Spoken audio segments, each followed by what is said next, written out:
ભરૂચ જિલ્લાના કાંસિયા અને માંડવા ગામમાં છેલ્લા 35 વર્ષથી ખેડૂતો એક ગંભીર અને વિકટ સમસ્યાનો સામનો કરી રહ્યા છે। ઉપરવાસમાં પડેલા અતિભારે વરસાદ અને નદીના વહેણના કારણે ખેડૂતની ફળદ્રુપ જમીનનું ધોવાણ થઈ રહ્યું છે।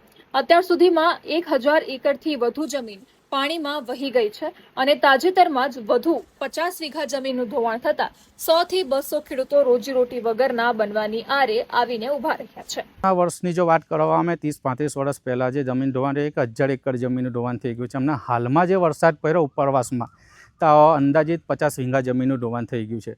અધિકારીઓ અને નેતાઓ આવે છે, આશ્વાસન આપે છે અને જતા રહે છે, પણ હવે કાંસિયા ગામના ખેડૂતોએ તંત્ર સામે આરપારની લડાઈનું બ્યુગલ ફૂંક્યું છે।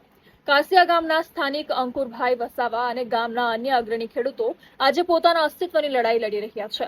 35 વર્ષથી વધુ સમયથી કાંસિયા અને માંડવા ગામના 100 થી 200 ખેડૂતોની જમીન નદીના પાણીમાં ધોવાઈ રહી છે।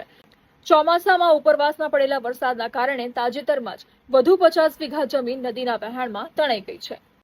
ખેડૂતોનો આક્ષેપ છે કે વર્ષોથી નેતાઓ અને અધિકારીઓ માત્ર સ્થળ તપાસ કરીને આશ્વાસનની રેવડી વહેંચીને જતા રહે છે।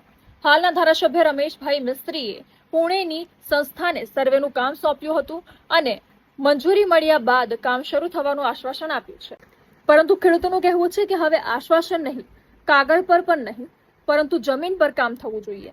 પોતાની હકની જમીન અને રોજીરોટી બચાવવા માટે કાંસિયા અને માંડવા ગામના ખેડૂતો હવે આરપારના મૂડમાં છે। જો ચોમાસા પછી પણ વહીવટીતંત્ર દ્વારા યોગ્ય પગલાં નહીં લેવાય તો ખેડૂતોએ કલેક્ટર કચેરી ઘેરવાની અને ધરણા પર બેસવાની કડક ચેતવણી આપી દીધી છે।